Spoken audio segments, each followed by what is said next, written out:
Hi. Hey, all Hello. right. Hello. Everybody's here. Can you hear me? Yeah. Okay. Okay. Good, good, good. All right. Welcome. Hello. Hello. How are Hello. I'm doing well. How you doing? I'm doing all right. Thank you. You ready, friend? Yep, let's go. All right. Hello, everyone. Welcome to yet another episode of It's Safe, Speak Your Truth. My name is Dr. Chris, and we're back to have yet another discussion. So the last time we went live, it was for episode 28, titled I Really Like This. On that live, me and Kai talked about the lessons we've learned and are currently learning, how we applying those lessons. We don't just talk to hear ourselves talk. We're actually walking the walk as well. And we were just giving you some insights and knowledge about, the principles and the things that we stand on, and how sometimes when you're connecting with people that may or may not be on the same wave, they respond differently. Some of them support you, some of them are really inspired by you, and some of them, they hate on you. So we want to get into that, why there are so many different types of reactions, specifically the negative ones, towards people that live and speak in their authentically. So in episode 29, in our third education hour, we will be discussing the impacts of traumatic upbringings in the Black community. So y'all know I have a research doctorate and I love to look up research literature. So I did look up a couple of papers, but I'm going to expand upon all of them. I just want to talk about a couple of them. So one of them came from January 2023 from the Journal of Family and Marital Therapy by Dr. Aisha T. Lee et al. The title of this article is Addressing Intergenerational Trauma in Black Families, Trauma-Informed Social Culturally Attuned Family Therapy. One of the things that popped out to me is this part. It says one way to examine the prevalence of psychological trauma in Black communities is through the lens of historical and intergenerational trauma, which posits that an individual continues to experience the effects of the trauma experienced by their family members in previous generations. She then goes on to say, historical trauma, another concept that undergirds intergenerational trauma, is the cumulative emotional and psychological wounding over the lifespan and across generations emanating from massive trauma experiences. So, another article from Dr. Karen L. Graham and Dr. Olympia Pond from February of this year from the Journal of Psychosocial Nursing and Services talks about adverse child experience, or ACEs. So in this part of the article, she states that adverse childhood experiences are complex events that affect children early in their lives. Research indicates that experiencing multiple ACEs increases individuals' risk for chronic physical and mental illness and premature death. So today, perfect guest to discuss this topic with. Today we have Dr. Alexis Toussaint, DSW, which is a Doctor of Social Work, and LCSW, which is licensed clinical. Dr. Alexis Toussaint, DSW, LCSW, is a visionary leader in the field of social work dedicated to creating transformative change for vulnerable populations. Hailing from the vibrant city of New Orleans, and now in the picturesque landscapes of Denver, Colorado, Dr. Toussaint brings a unique blend of Southern charm and Rocky Mountain resilience to her work. Dr. Toussaint's academic journey reflects her unwavering commitment to excellence.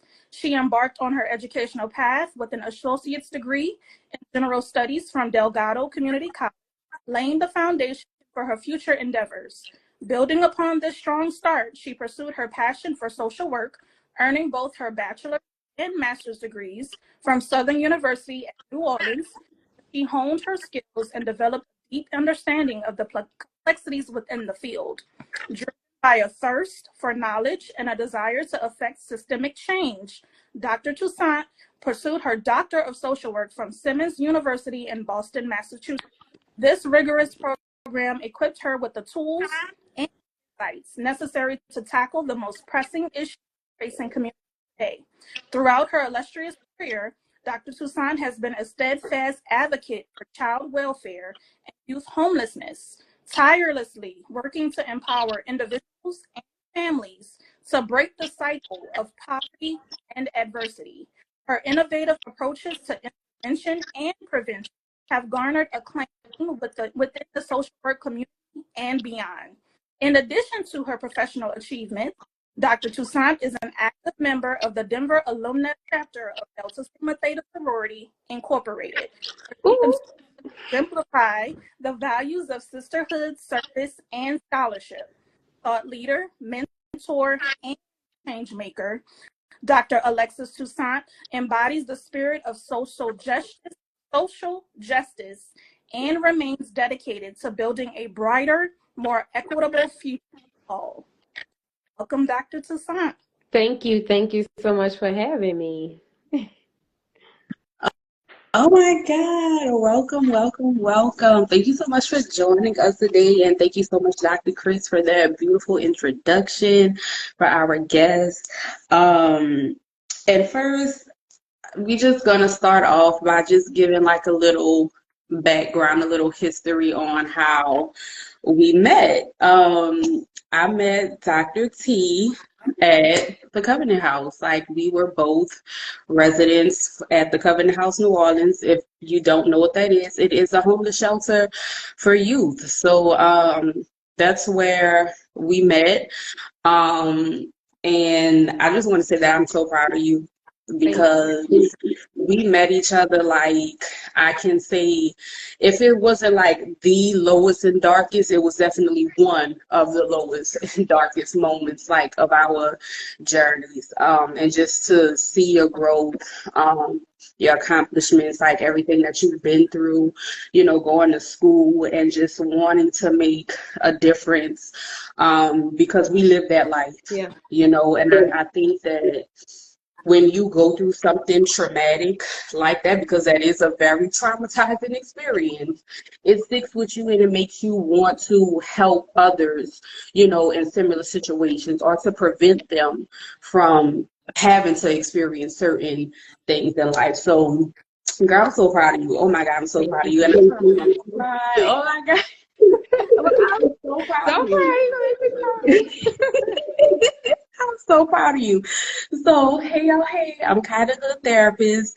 And so, first, we want to start off by, you know, asking you, Dr. T, what exactly do you do, like, as a social worker? I know, like, many of us, like, we've heard of social workers, and a lot of us, you know, when we hear that, we kind of get scared, just like when we hear about therapy and stuff, just like, oh my God, a social worker is coming. Like, what's wrong? Like, you know, we automatically think negatively. So what is it that you do, like, as a social worker, and how, you know, do social workers help to positively, like, impact the community? Okay. So before I get into what I do as a social worker, I just wanted to recognize and acknowledge that social work as a career and as a profession is always misconstrued, right?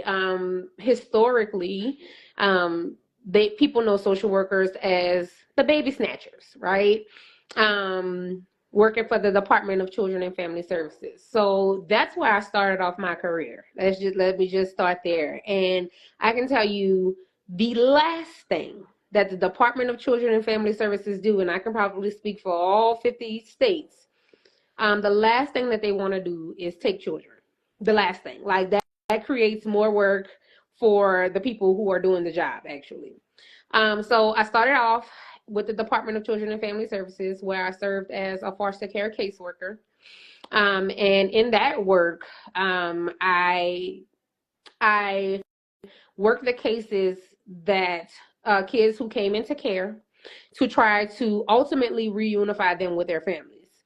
That was the goal. That I just maintained the parent side of it, where so they had to comply with parenting classes, court-ordered drug tests, having a safe living environment for the kids to live in, with the goal of reunification. Unfortunately, sometimes that didn't happen. And I had to move into the process of having parents' rights terminated, which was, I felt like, the toughest part of the job because, that just meant that the parents couldn't get it together enough to get their kids back. But I do have a lot of success stories in that work, whereas though kids went home and to their families, and we provided from the Department of Children and Family Service side, we provided all of the resources that they could possibly need. The helping them with a job, getting them or helping them maintain transportation. Whereas though we were giving bus passes, we help them save to get a car, things of that sort. So I have a lot of success stories there. Then I had a few different things that I did outside of that. I did some community-based mental health therapy, always as a side gig, and I still do to this day. So community mental health therapy, whereas though I worked with an age range of 8 to, I think the oldest client I had was like 53, while being a school social worker. A school social worker serves a whole different purpose to social work. We as school social workers, the job or the goal of the job is to help kids be able to be socially and emotionally regulated in order for them to access their education. That in itself is a job that I don't take lightly because I'm not on the side of the community-based therapist. I'm not on the side of the caseworker for the Department of Children and Family Services. So I'm super, super limited in what I can do to help, right? So my thing, I say that my cape has shortened in this role as a school social worker because I'm giving them resources for them to get outside of the educational setting. I'm helping them get therapy outside of the educational setting so they can be able to come in and be socially emotionally regulated to access their education. So that's what I did for like the past 5 years.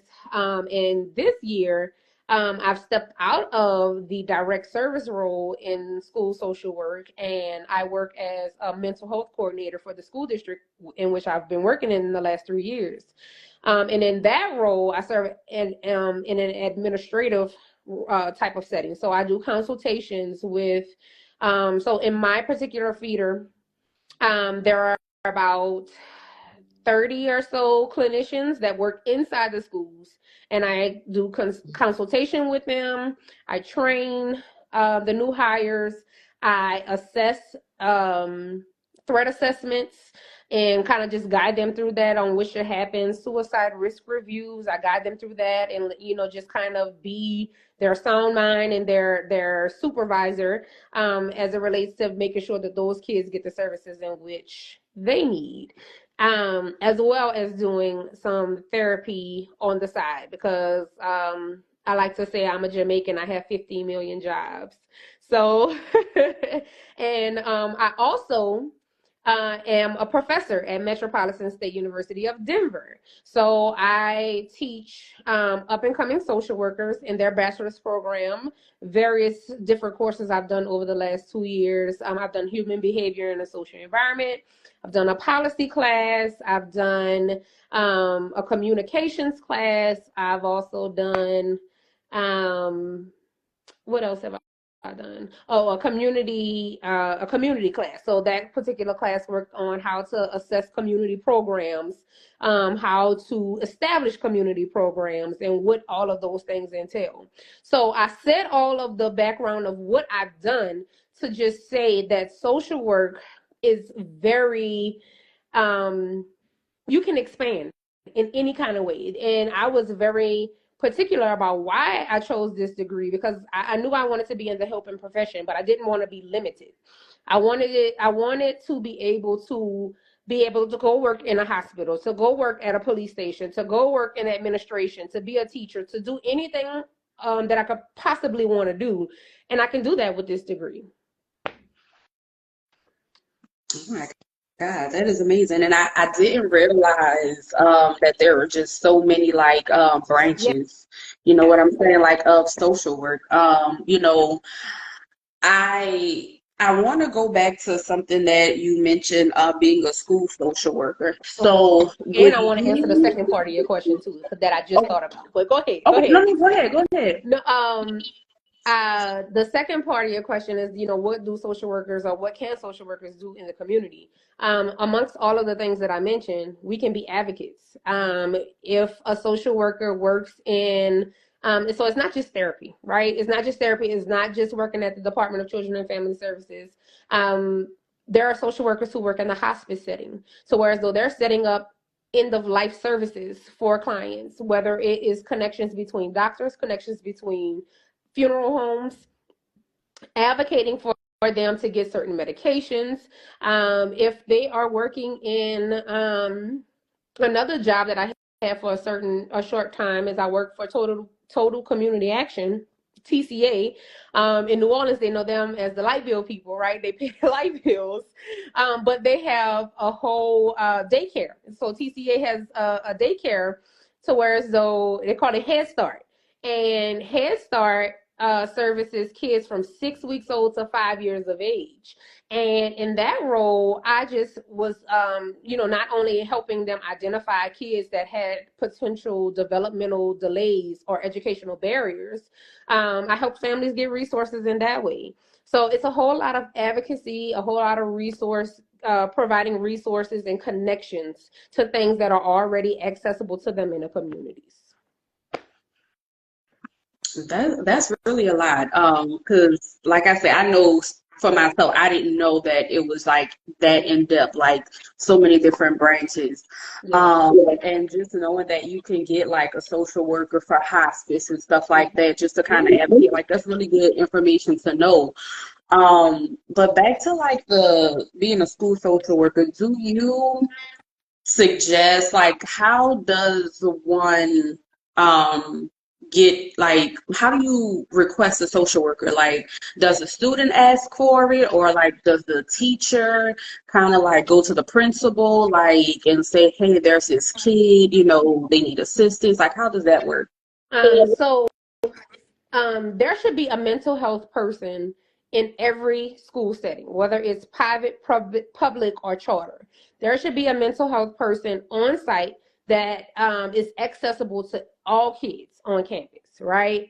Now, in certain states, there are laws that prohibit more than one interaction or more than a few interactions, so whereas though they're providing direct service. So, for instance, if there is a kid who is coming like every day with some type of social emotional regulation need, at that point, then you would need parent permission to be able to keep seeing that kid.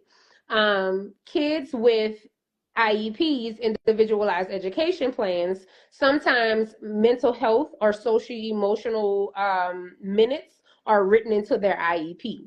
So, being a school social worker in New Orleans versus being a school social worker here look totally different. There in New Orleans, there was a lot of emotional disturbance, classified disabilities on kids' IEPs when I don't particularly think that it should have been, because these were kids that were dealing with poverty. These were kids that were raising themselves. These were kids that were raising their siblings, didn't have food every night, right? And or had to get everybody up and off to school before they came to school to try to get their education, and you're wondering why they sleeping in class, and then when you wake them up, why they angry, or why they didn't curse you out because you didn't talk to them the wrong kind of way, or not with the same respect that you would give a colleague. And I totally understand that there is a power difference between a child and an adult, but you still have to maintain a certain level of respect when you're dealing with these kids, especially New Orleans kids.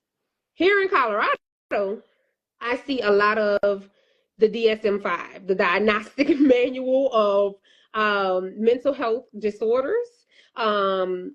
So same like New Orleans, the minutes have to be written into a kid's IEP, but as a school social worker, all kids had access to me. All families had access to me.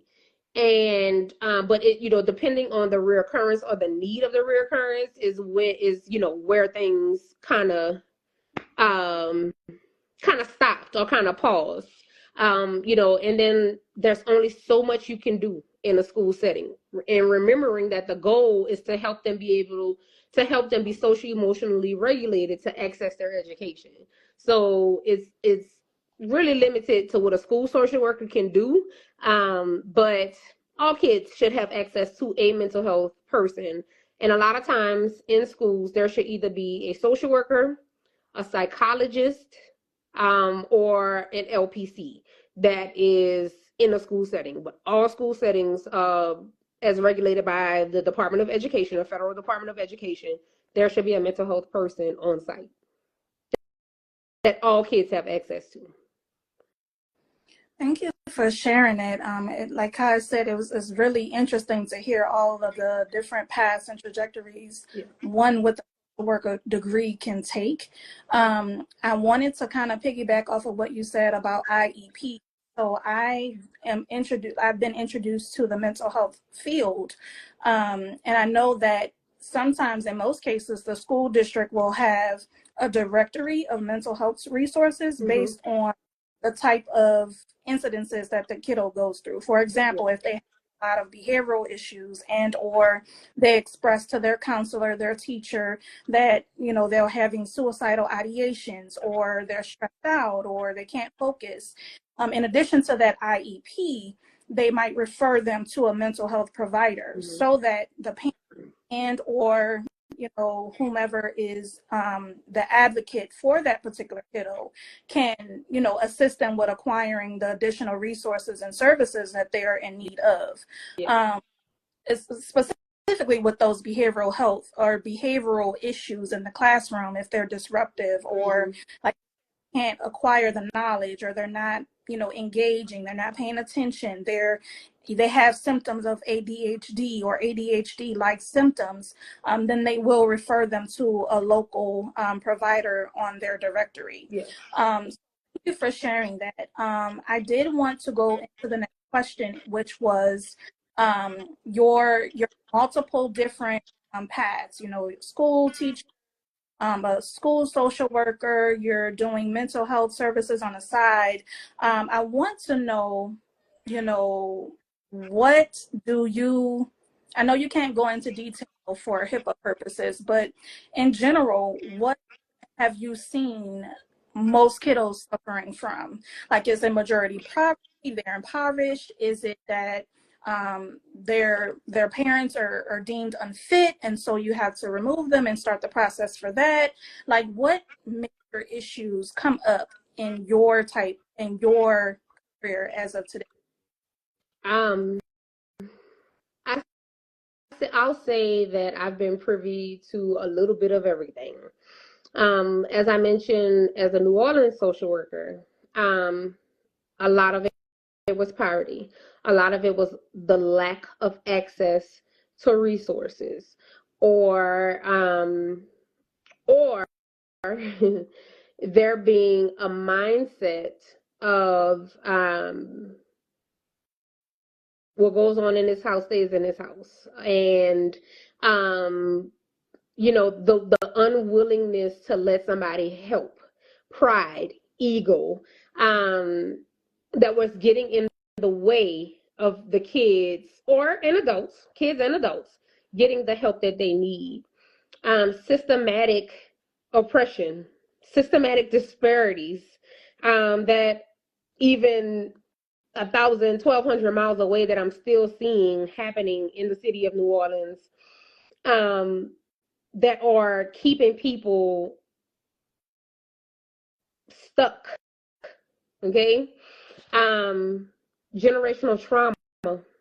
Um, and then I'll bring it here. Parenting. The lack of, I'll say, the mindset of my kid is my friend here, and not so much of having that power dynamic difference in the home. Social media has been a really big trigger for trauma, depression, um, uh, a lot of suicidal ideation, a lot of suicidal ideation. Kids and adults, I'm seeing that are, not being able to look past what they are going through or what they have been through to to think that they can hold on, to think that, this is the end, or this is all it's going to be. It's never going to be better than this, or my life is only going to get worse, and not seeing a light at the end of their tunnel. Um, but a lot of depression, a lot of which comes from social media. Um, and I see that in adults and in kids. Not so much poverty here, but I know that it exists here. Um, but a lot of everything. So that kind of brings me into the next part. So I looked up the definition of trauma. Mm-hmm. And this is just what AI, when you type in on Google, this is the definition of trauma. So we're going to go through it. You've already kind of touched on some of the things that they have, but we're just going to touch on it and then dive a little deeper. Okay. So, trauma is defined as a deeply distressing or disturbing event or experience that causes significant emotional and psychological harm, whether it's family, aka generational, platonic, or romantic. It can result in long-lasting negative effects on a person's well-being, including emotional distress, such as fear, anxiety, guilt, shame, depression, and flashbacks. Physical symptoms such as headaches, nausea, insomnia, and changes in appetite. Cognitive changes such as difficulty concentrating, memory problems, and nightmares. Relationship issues such as strained bonds, difficulty trusting others, and social isolation. Changes in worldview such as loss of sense of safety, purpose, and control. Trauma can be caused by a wide range of events such as natural disasters, violence, abuse, loss of a loved one, or witnessing traumatic events. The severity and impact of trauma can vary greatly depending on the individual, the nature of the event, and their support system. So, with that being said, I know I still have a whole bunch of traumas. Like on this journey, we talk about healing, generational traumas, mindsets, and all of those things. So, yeah, some things I have worked through, I have healed, but it's like a lot of stuff that I'm still traumatized from. People think I be playing with it, but like, I'm traumatized. Like, I'm still traumatized. And like, people kind of like laugh it off, but I be dead ass serious. Like, I'm still traumatized. And for me, like social isolation is something that I do. Like, I will definitely like just cut the world off and just be by myself because that's where I find comfort. Like, I will not get on social media. I will get on social media when it's time for us to go live and just like stay off. So that's just something about myself. But you had already started talking about it, so I think that's good. Dr. Chris, you have anything to add? Definitely heavy on still traumatized. You know, I've been on my journey for a couple of years, just digging up stuff, thought things that I thought that I was over. I'm starting to think about it again, and I cry again, and I get angry again, and I have to pray and meditate and isolate. I definitely will get quiet. And I read a couple of articles that state that's a trauma response, right? Even when you're a child, if you grew up in a home where you had to handle things as an adult would, you kind of have that, you feel comfortable or you feel comforted when you're alone, because you've had to work through a lot of things emotionally, mentally, spiritually alone. So I feel like a lot of the things that I've been through or experienced as a child, I'm still experiencing that old. And sometimes it feels normal, right? Because that's all you've ever done. And it's like, oh, this is my go-to. This is how I get through X. But when you're healing and you're on the journey, you realize that it's not normal. It's a bit toxic in a way, to just go into your own world. I'm not saying that, not being comfortable in your own energy is a bad thing. But if that's what you always do when you're going through life, or when you're going through a tribulation, that's your immediate response, you have to dive deeper into that. We always talk about in our community, the Black community, we look down on those that go to therapy. And so you kind of feel like, well, I don't need to talk about it. I don't need to tell you that I'm seeing a therapist. I've been seeing a therapist for the last 1, 2, 3, 4, 5 years, because we have a stigma with mental health. We think, oh, just pray it away. Just go to church. Just get around your family. You'll be all right. You don't need no help. You're crazy. All of this. And it's like, that's one of the things that we have to break in our community, that mindset that you talked about, right? Seeking the help, seeking the resources, asking the questions, connecting with the people that can connect you with what it is that you need. But a lot of times we're prideful. Mm-hmm. I got it. Sometimes we don't. And it's hard for us to admit that. So I just wanted to say that, like, when you're going through things as a child, as a kiddo, as a teenager, a young adult, all of those things are shaping you into the adult you are now. And I think a lot of people don't really realize that how factual and truthful that is. You think, oh, what, my mom didn't take care of me. I had to figure out how to eat. I had to live in my car. I had to go to a homeless shelter. I had to go stay with relatives. All of that is traumatic. Yeah. It's traumatic. And the fact that you talk about it so freely, like, I'm good, you're not. Especially if you haven't done the work to heal it. Yeah. So I just thought I would say that. Hi, you got anything next? Oh no, Dr. T, did you want to add anything? Yeah. So I wanted to say a few different things, especially to those who think they don't need no help, right? You might not. You might not. You might just need somebody to talk to.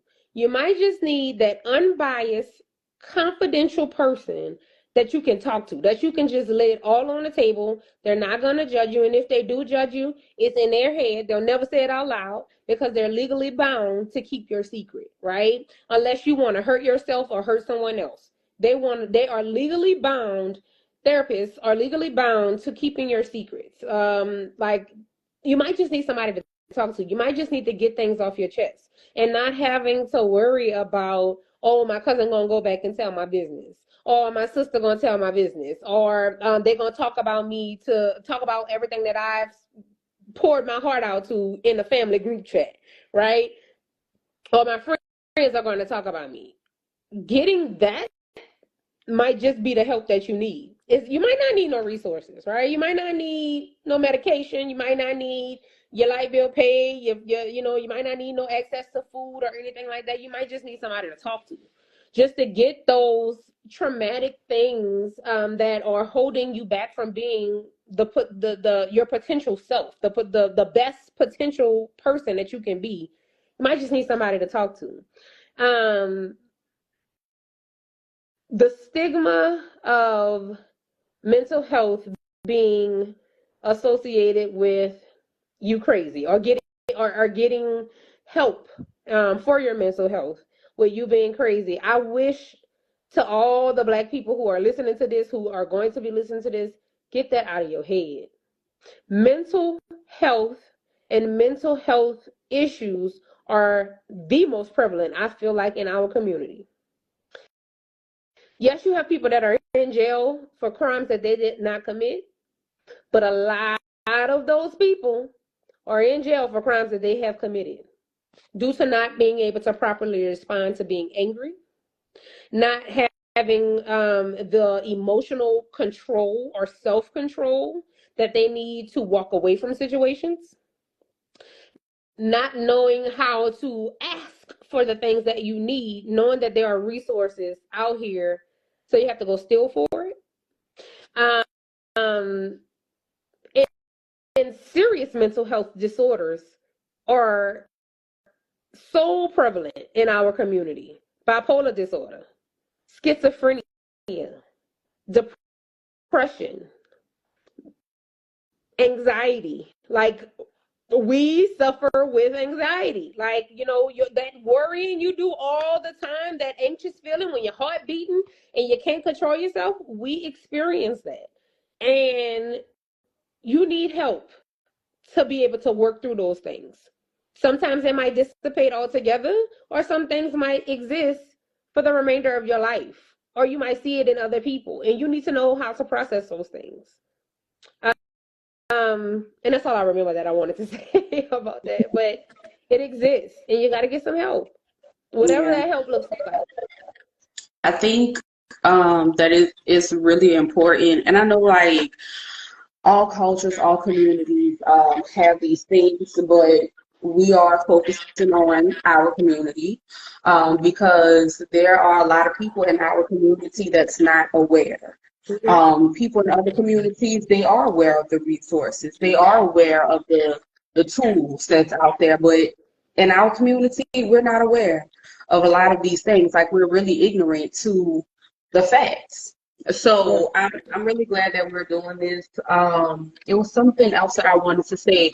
I think that it's very important to have people of color, whether it's a man or male or female, that we have on our platforms, or someone that looks like you, someone that looks like me, to be that therapist or psychologist or social worker, because they understand the struggle. Most of the times they come from that same lifestyle. You know what I'm saying? I feel like it's so different when you're dealing with someone that's not of your culture and they're on the outside looking in, and then they just go by like textbook. And sometimes it's deeper than textbook. It's something that you could never understand. Like, you would never know what it's like to wear this skin. Walk in our shoes. You would never know what it's like. So that's why our focus is on the Black community, and we are so unapologetic about that. If you want to watch, that's fine.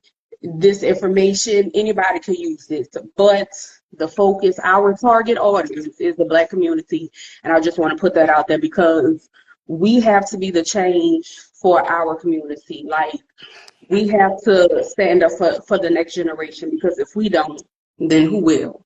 Who can better advocate for Black people other than Black people? So I love that we're doing this. That's pretty much what I wanted to say. Dr. Chris, did you have anything else you wanted to say?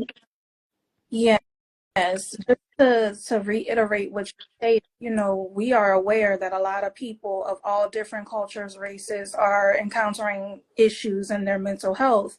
But specifically, we want to speak to people that look like us that might not think other people in the mental health field exist that look like them.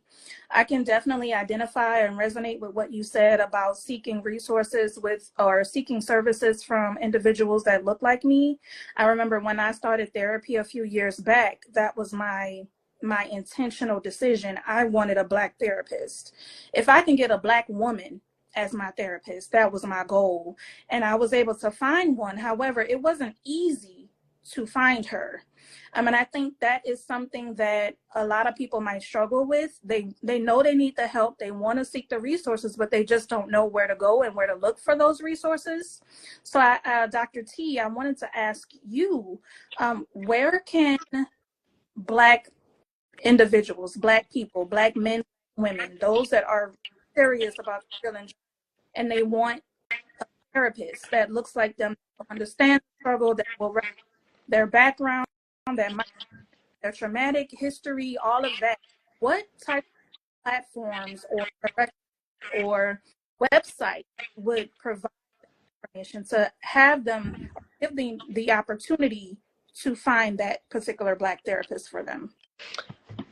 So the first one that I will say, what I found is everybody registers for Psychology Today. All therapists, like, because that is a worldwide access um to everybody all over, right? Everybody has or registers with Psychology Today. That's just one thing that I found. But there are specific websites tailored to Black people. So there are, I think it's called blackgirlstherapy.com.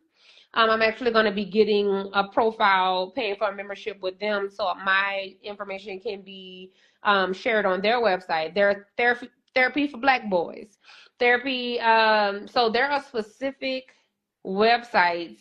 Taraji P. Henson, I forgot the name of her company, her mental health therapy company, but that one is geared toward, specifically towards Black males.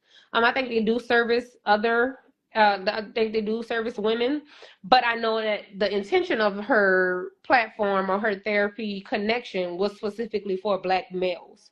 So it really takes a Google search. It really takes a Google search. But the most, those three I know: therapy for Black girls, therapy for Black boys, and Psychology Today is probably the easiest way that somebody can find a therapist that looks like them, because there are, especially on Psychology Today, there are certain filters that you can ask for. You can ask for LGBTQ therapist who is also Black, and you can ask for a Latino therapist. So it's just, they have different filters in which you can find a person that looks like you, for sure, on one of those websites. Now, the insurance that they might take, or if they're cash pay, or if they're if they have the jurisdiction to be able to provide therapy in your state, is going to be a different thing. But those places are where you can typically find anybody of color to provide you with services.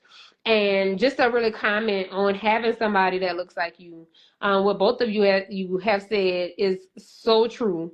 There is no way, and I'm not trying to knock white therapists or other therapists of different ethnic backgrounds, but you'll never know. You'll never know. You'll never know, what it feels like to be a Black person, because there is a level of privilege to every other ethnic group except ours. Let's just keep it real. There is a level of privilege that we do not have. And even me, as this Black woman with all these degrees, doctor in front of my name, there is a level of privilege that I do not have compared to my white counterparts or my Latino counterparts, or there's a different level of access that they have that I just don't have. A different opportunity to speak out on certain things, whether it's political, whether it's work-based. There are things that they can say that I can't. There are tones that they can speak in that I can't, that it seems that it's threatening, or combative, or challenging, right? That in ways that somebody else of a different skin color can do or say that I just can't. So with that being said, you want somebody who's providing you with the tools that you need in your toolbox to get through life, to look like you. Regardless if they haven't had the same experiences, they know what it's like. So that is really important. So those of you who are trying to get help, I encourage you to get help from somebody who looks like you. Definitely. And what would you encourage, like, parents? So let's say, you're a parent, you have a child, but you know that you're not, you don't have like the capacity to be there for your child, emotionally, mentally. Is it do you recommend that parents seek out social workers like before it's too late, like kind of like as a preventative tool, like resource, like, hey, I know I can't give my child, this. I know I can't give them advice on this. I know I can't be there mentally to support them. So do you think that instead of waiting until like it's too late and just having like the people in your business, like go seek those resources and just get your child involved? Like, is that an option? Absolutely. First and foremost, I believe that kids, regardless if maybe in that middle school preteen, is where it particularly starts, where kids stop telling you stuff and kids stop being honest and or just being real open. I feel like they're raw and uncut, 9 and under, but once they make that 10, right, and they get exposure via other kids, via social media, TV, things just become a little bit more secretive, and they're not coming to you for everything. And as open as you think that your kids are with you, they keeping something, right? And kids go through so much, and a lot of times they feel like we won't understand, and we sometimes we do, and sometimes we don't. We are living in a whole nother generation than, or they're living in a whole nother generation from which that is different from which we grew up in. Times are different. Everything's recorded. I tell my best friend all the time.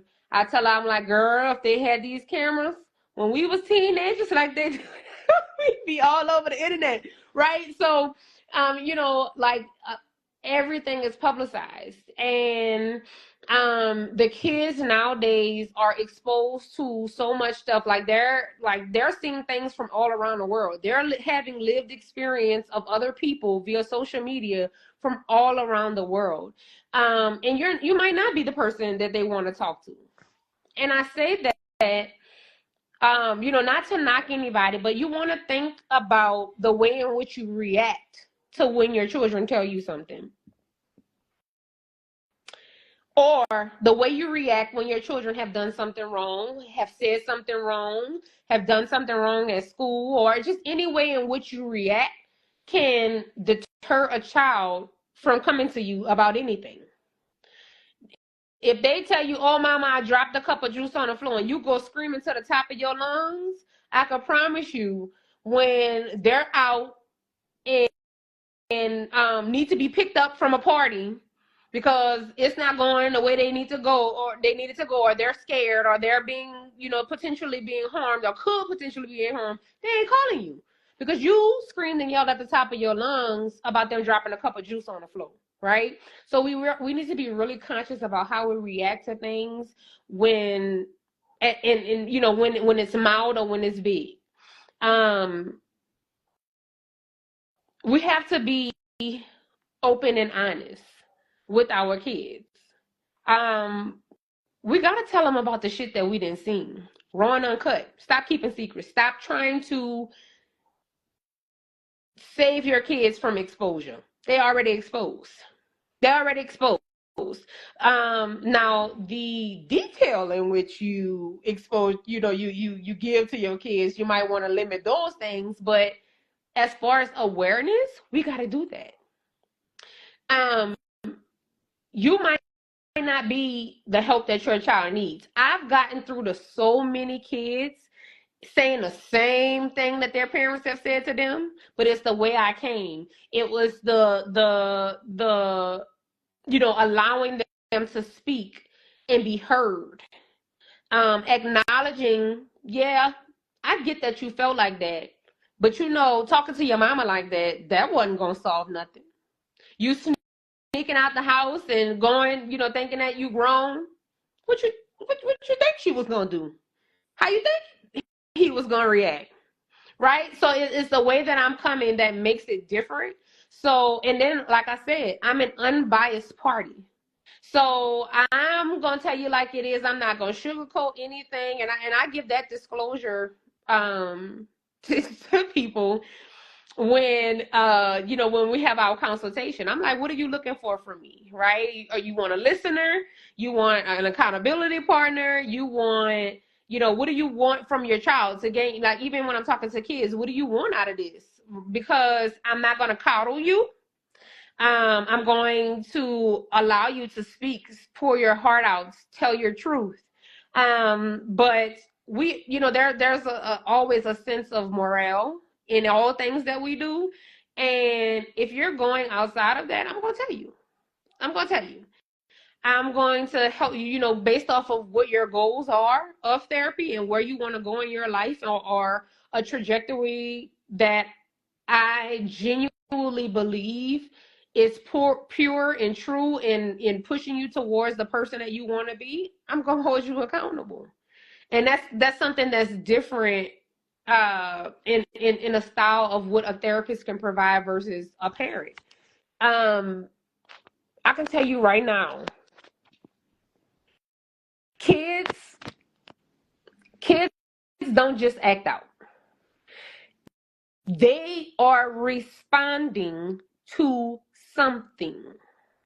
They don't know how to isolate themselves. Well, I'm not going to say that, because this day and age of this generation of kids are doing a really good job of isolation.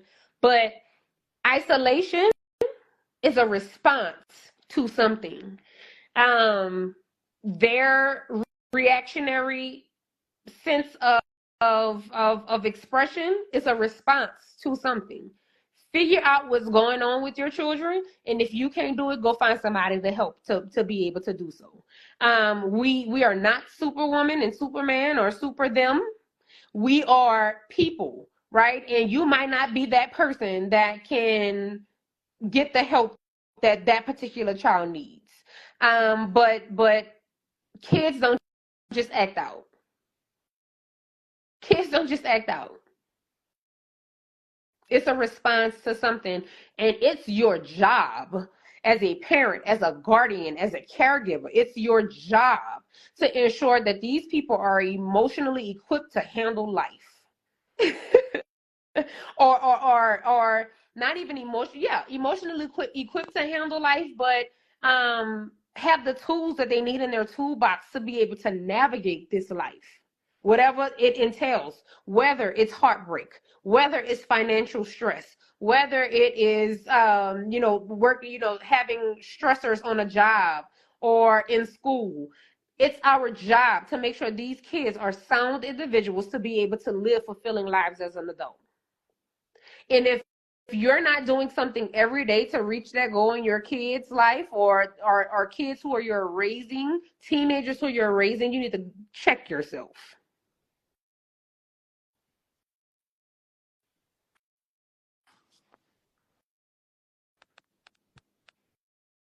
Absolutely. Thank you for sharing that. And, said a lot of parents, they have the mindset, I don't need help. These are my kids. I raise them how I want to raise them, all of that. It takes a level of self-accountability to admit that you may not be the person to provide the direction, support, the information, the knowledge that the kid will need, right? A lot of us, I will say us, Black women, don't have kids, but I come from a Black woman. I know that it took her. She never admitted when she was wrong. Never admitted that she could not help me in the way that I needed to be helped. But eventually, when I was a kid, a young girl, I needed the help, because I too reacted. Yes, I was in school. Yes, I made the grades, but my mouth, my attitude, my ability to break you down with what I say, that was a response to something. And I'm glad you said that. I'm going to read this, and then I'm going to ask my last question. I don't know if Kai has another one, but this is what I'm going to end with. This comes from a paper that came out in 2019 by Dr. Leila Morsi. It's called Toxic Stress and Children's Outcomes. And she states in here, but when frightening or threatening situations occur too frequently, Stress becomes chronic and disrupts the brain's and body's responses. The body can over or underproduce necessary hormones, and the body's physiology can fail to return to normal. This is a toxic stress response.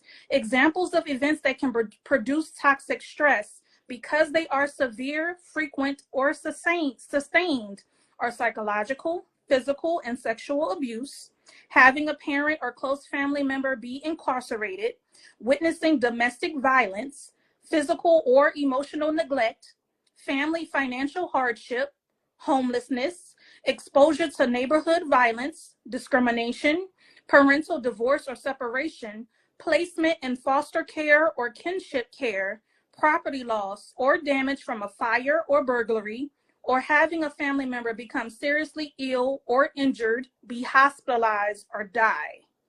So, in your professional opinion, what can we do as a community, as a collective, to heal our trauma, set our kids from this generation and the future generations to come for success?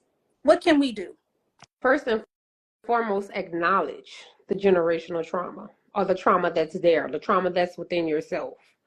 And, or if you're not a person who has experienced trauma, say, you have been so fortunate to not experience trauma, recognize that there could be traumatic experiences in your child's life or the people around you, their lives that exists, and acknowledging that it exists. We have to change our mindsets. And the first way to be able to change our mindsets is with forgiveness. Forgiveness of the systematic barriers, the financial barriers, the stressors that have been in order to come. Forgive it all. Not for them, not for the systems, not for the other people who've harmed or hurt you, but for you. Forgiveness has to be at the forefront of it all. And people be like, well, I don't know what that looks like. It's definitely a soul-searching journey that everybody has to kind of figure out for themselves. But you'll know it when you see it. You'll feel it when you experience it. But you have to forgive those things of the past and those things that are to come. It has to start with forgiveness. We have to put our pride to the side and seek help when there's a need. We don't have all the answers. We do not have all the answers. I don't have all the answers. Other therapists don't have all of the answers. It takes community. And when that community is whatever you make it to be. It could be family, friends, the family you've created, not the ones that you were born into, right? We have to involve other people. We are beings that were not meant to be alone in this life. Even animals. I say, I go biblical when I think about this. I think about, Noah's Ark. The animals were brought in pairs into the new world, right? We're not meant to be alone. You need other people. So stop trying to do it all by yourself. There's no need. Somebody is out there to help you with whatever it is that you're going through. We have to heal as a people. We have to come together as a people with our finances, and where we spend money in this economy. But we also have to be dedicated to saying this ends with us. There's a movie on Netflix that it's called This Ends with Us, and it's about domestic violence and the history of domestic violence. But in a sense, we have to look at that with all of the situations and things that we go through as, with trauma and traumatic experiences in the Black community, and be dedicated to saying this ends with us. We're going to talk to our kids before we beat them. Not beat them. But, before we physically discipline our kids, we're going to talk to them. We're going to tell them why, why they did what they did wrong, right? Or if you do got to beat them, I don't suggest beat them. I do not promote corporal punishment. I do not. But if it goes there, have a conversation after to let them know that no, you do not hit someone when you're angry or when they've done something wrong. That's not how you should respond. We have to talk through things. Like, we have to make it make sense to these kids. As you probably still need as an adult. You need people to help you make it make sense. And just all of the things that are just continuing to go on in our community. I encourage my kids. Uh, what goes on in this house does not stay in this house, because if somebody is hurting or harming you in this house, even if it's me, I need you to go tell somebody. I need you, like, if you feel like you about to kill yourself because of something that I done did to you or said to you, you need to tell somebody. If somebody else did something to you, you need to tell somebody. Like, what happens in this house stays in this house. That don't happen here. Nope. I be having friends over. I be having family members over. So no. And I tell my kids all the time, ain't nobody gonna whip my ass. So if somebody has done something to you, please know I got your back. I got your back, and I'm gonna ride. So we have to get out of that mentality to where as though our kids are not willing to ask for help or to say that somebody has done something to them that harmed them, whether it's physically or psychologically. So, I really, and then, the last thing, I'm definitely going to promote, get therapy or get a talking partner that, like I said earlier, who has the oath of confidentiality in their work, and they're non-biased. They don't know you from Adam or Eve. If you know your therapist, that is a conflict of interest, and they should not be providing you with therapy. So, have an unbiased party to be able to talk to be a thinking partner, a strategizer, to help you to provide you with tools to add to your toolbox for life. And I think that's a good place to start. So community, forgiveness, therapy, and being dedicated to this ends with us. I love that. I absolutely love that. And it kind of goes back to everything that you were saying. Like, I feel like we're creating our village, because it was like we had that at one point and then we lost it. Yeah. And I feel like our generation, like we're bringing that village back. Like, we're creating that village. And just like you said, no, I may not have all the answers. You may not have all the answers, but somebody within this community has the answers. So no, we don't know one person may not know everything, but I guarantee you, if you talk to enough people, you're going to learn everything that you need to learn. And that is the power of having a community, having a village, having that safe space to where you can go and just like seek help and guidance. So I definitely think that it's important to look for nonprofit organizations in your area. If you just want to volunteer, if you want to donate to, but that's definitely a way that we can give back. Like, there are so many kids, or people, men, women, in general, that benefit from nonprofit organizations. And I think that, that is like one of the best tools, one of the best resources to kind of start with. If you don't know where to start, just look for nonprofit organizations in your area and see where you can help, where you can volunteer, where you can donate, whether it's, monetary donations or other things that they may need. So I think that that's something that's very important. And with that being said, we will in the future have some founders and CEOs of nonprofit organizations coming on. So we have a lot in store. Can you stop? Talk to me. dog. I don't know if y'all hear that, but all the toys, he just, can you stop? Thank you.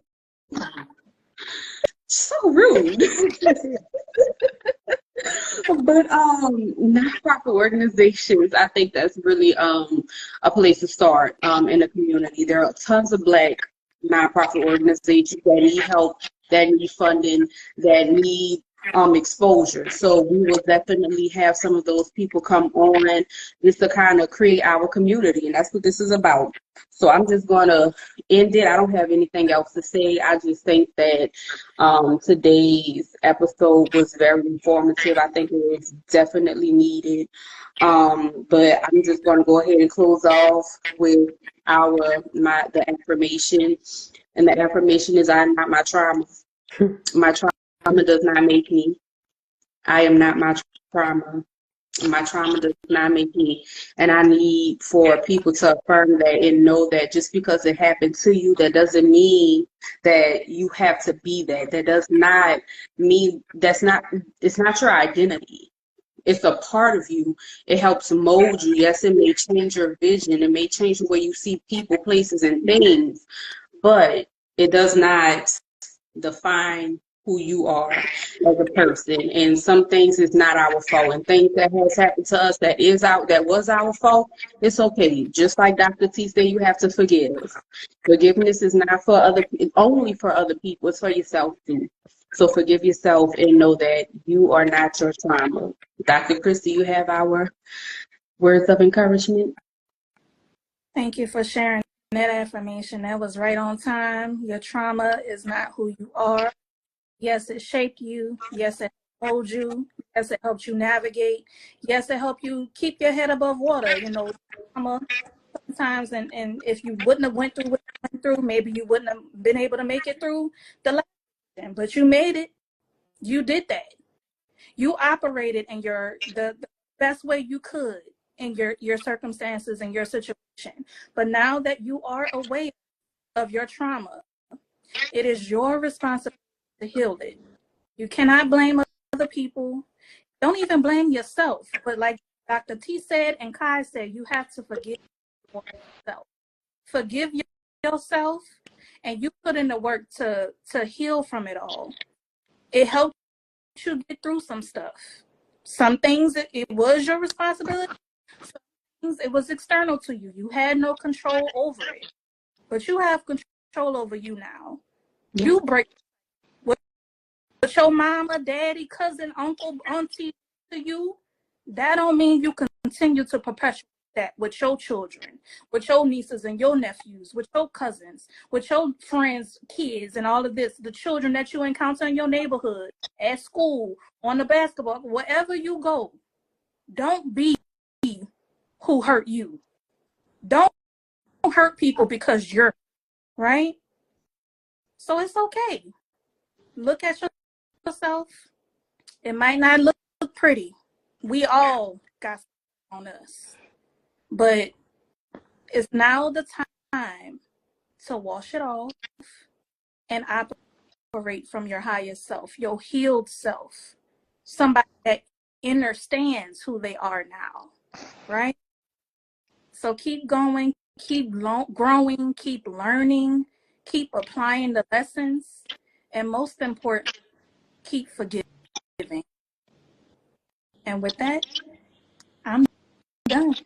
Dr. T, you got anything to say? I love I am not my trauma, and my trauma is not me. Do the work, the hard work, the intentional work to heal yourself so you can be the best version of you that not only you deserve, but that this world deserves. Um, Forgiveness is the key. Love yourself, because who gonna love you like you gonna love you? And I can promise you, nobody, nobody gonna love you like you gonna love you. And then some people be like, oh, my kids love me. They don't know the real you, because if they know the real you, they'll know the you that loves you, the you that takes the time for you, the you that takes the time to heal from the traumatic experiences you have been through. And you owe yourself that. You owe yourself that. And put in the work.